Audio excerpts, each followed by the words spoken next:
오늘 우리가 아주 재물이 많은 청년이 예수님 만나는 그런 사건이 기록되어져 있습니다. 예수님께서 길에 나가셨는데 한 사람이 예수님 앞에 달려왔다 그랬어요. 달려와서 꿇어 앉았어요. 굉장히 적극적으로 예수님 앞에 달려나오고 꿇어 앉고 태도가 참 좋은 거죠. 그리고 관심을 보니까 선한 선생님이여 내가 무엇을 하여야 영생을 얻으리이까? 어떻게 하면 영생을 얻겠는지 이렇게 영생에 대한 관심을 갖게 되었어요. 그런데 이 사람은 무슨 일을 많이 해야 영생을 얻을 것이라고 생각을 한 거예요. 뭔가 좀 좋은 일을 하면은 영생을 얻을 수 있을 것 같은데, 그래서 예수님께서 그 질문에 대한 대답으로 내가 어찌하여 나를 선하다 하느냐? 선하다 일컫느냐? 하나님 한 분 외에 선한 이가 없느니라. 그렇게 말씀하시면서 내가 계명을 안 하니 계명을 지켜라. 살인하지 말라, 간음하지 말라, 도적질하지 말라, 거짓 증언하지 말라, 속여 빼앗지 말라, 내 부모를 공경하라. 10계명에 관계된 말씀을 예수님께서 쭉 하셨는데, 이 사람이 선생님이여 이것은 내가 어려서부터 지켰나이다. 이 사람이 얼마나 훌륭한 사람이에요. 어려서부터 계명을 잘 지키고 또 영생에 대한 관심까지 있고, 그러니까 이 사람이 오늘날 신랑감으로 말하면 1등 신랑감이죠. 계명을 어려서부터 잘 지키고 거기다가 영생에 대한 관심도 있고. 여기에는 이 사람이 돈이 많은 부자라고 되어 있는데 재물까지 많이 있어요. 기록은 돼 있지 않지만 분위기로 보면은 키도 크고 얼굴도 잘생기고 정말 남이 부러워할 만한 모든 자격과 조건을 다 갖춘 사람이에요. 그러니까 누구든지 다 우리 자녀들이 이런 사람이 되기를 원하고, 우리 집안의 사위감을 구한다면 이런 사람이 1등 사위감이 될 수 있는 그런 조건을 갖춘 사람이죠. 자, 어려서부터 이걸 다 지켰는데 이 사람이 그냥 계명을 잘 지키는 것만 아니라 영생에 대한 관심까지 가지고 있으니까 너무나 기특하잖아요.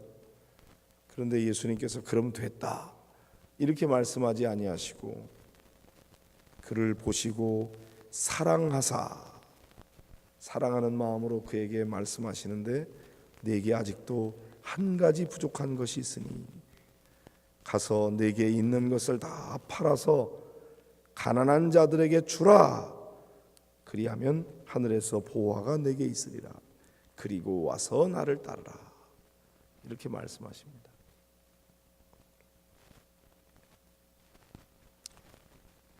우리가 볼 때 이 사람은 어떻게 보면은 주님 앞에 와서 자랑스럽게 내가 이런 계명들을 다 지켰는데 영생을 얻는데 뭐 부족한 게 있습니까? 이만하면 되지 않습니까? 어쩌면 자랑하려고 나왔는지도 모르겠어요. 또 가만히 보면은 자랑할 만해요. 이렇게 훌륭한 사람이 어디 있어요? 젊은 청년이. 근데 예수님께서는 다 좋은데 한 가지 부족한 것이 있다고 말씀하시는 거죠.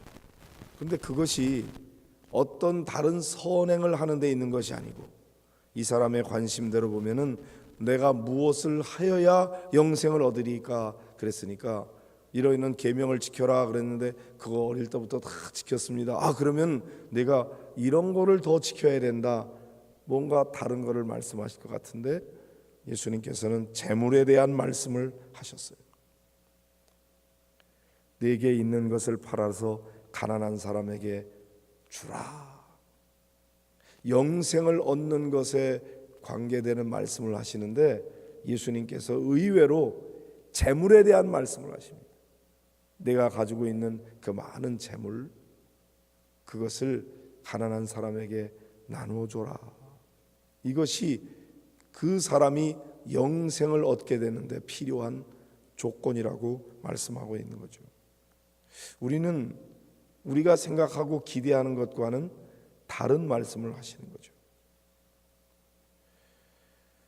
사랑하는 성도 여러분, 우리들도 영생을 얻는 데는 예수님을 영접하고 구원받으면 되는 거고, 그 다음에 구원받은 자답게 여러 가지 부모 공경도 잘하고, 남들의 것 강제로 뺏지 않고, 사기치지 않고, 도적질하지 않고, 뭐 그렇게 살면 되는 거지, 이렇게 이만하면 된다고 생각하는데, 주님께서는 한 가지가 부족하다고, 가난한 사람에게 물질을 나누어 주는 것이 영생을 얻는 조건이라고 말씀하고 계신 겁니다.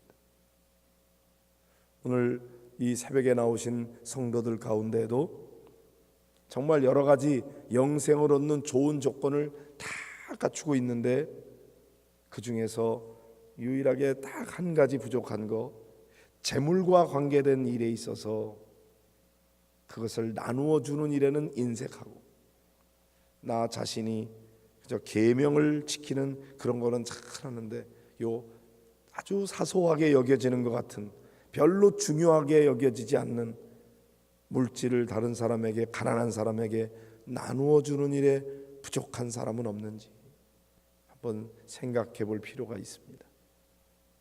이런 것은 영생과 관련되지 않는다고 생각하고, 그래도 내가 이만큼 믿으면 예수님 잘 믿는 거 아닌가, 이렇게 생각할 텐데, 주님께서는 아주 다른 관점에서 물질을 나누어 주는 것, 가난한 사람에게 구제하는 일을 위해서 물질을 나누어 주는 것이 영생과 관계된다고 말씀하고 있는 것입니다.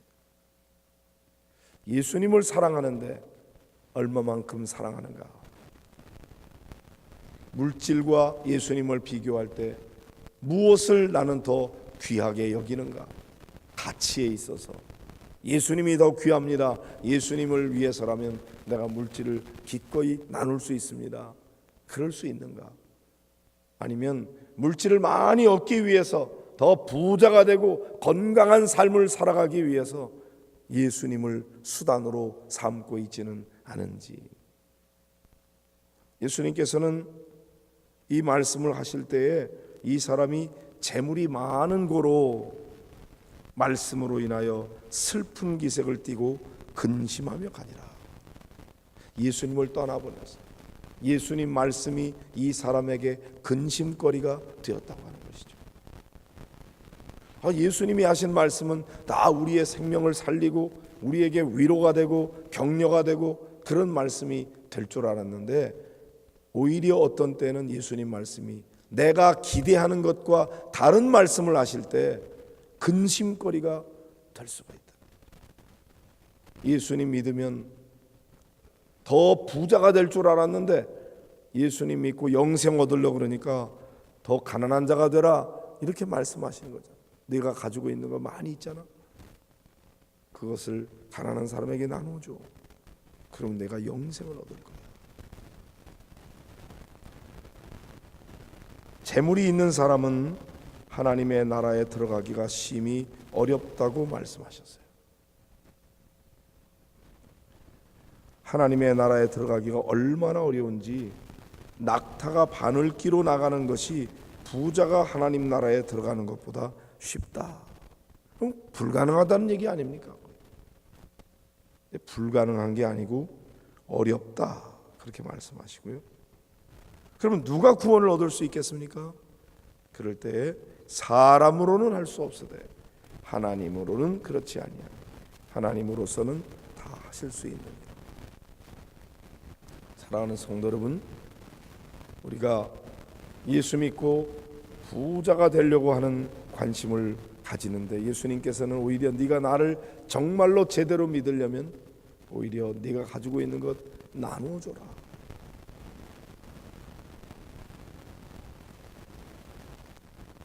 사람은 도저히 불가능한 그런 구원에 대한 말씀을 예수님께서 하셨습니다.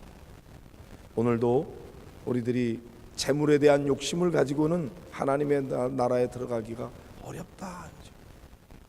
도저히 불가능한 건 아닌데 하나님으로서는 할 수 있어요. 어떻게 해요? 그 사람의 가치관과 생각이 바뀌어야 되는 거죠. 물질이 우선이 아니라 하나님 우선이죠. 사실 이 사람이 많은 재물을 가졌다고 할지라도 이 재물은 이 사람이 열심히 일했겠죠.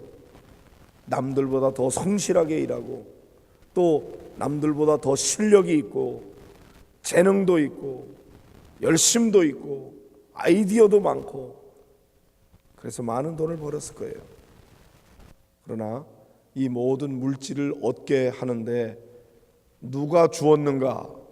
이 모든 물질의 진정한 소유권자가 누구인가? 하나님이시라고 하는 고백과 함께 이 모든 것은 하나님이 통제하고 계시다는 것, 컨트롤을 하나님이 하신다는 것, 그리고 하나님만이 진정한 공급자가 되신다는 것, 그것을 인정할 때 이것을 바르게 사용할 수가 있는 건데 물질에 대한 욕심을 가지고 이 모든 것이 내가 주인인 것처럼 생각하고 내 거라고 생각하는 그런 태도를 가지고는 영생을 얻을 수 없다. 참 신기한 것은 영생에 대한 것과 물질과 연관지어서 말씀하셨다는 것이 아주 혁명적인 것입니다. 우리는 물질 생활과 영생을 연결시키지 않는 경우가 많이 있거든요. 오늘 주님께서 그렇게 말씀하십니다. 그러므로 우리가 하나님을 사랑하되 하나님보다도 물질을 더 사랑하게 될 땐 잘못된 거죠. 하나님이 공급자이시고 하나님이 소유권자이시고 우리는 다만 청지기일 뿐이다.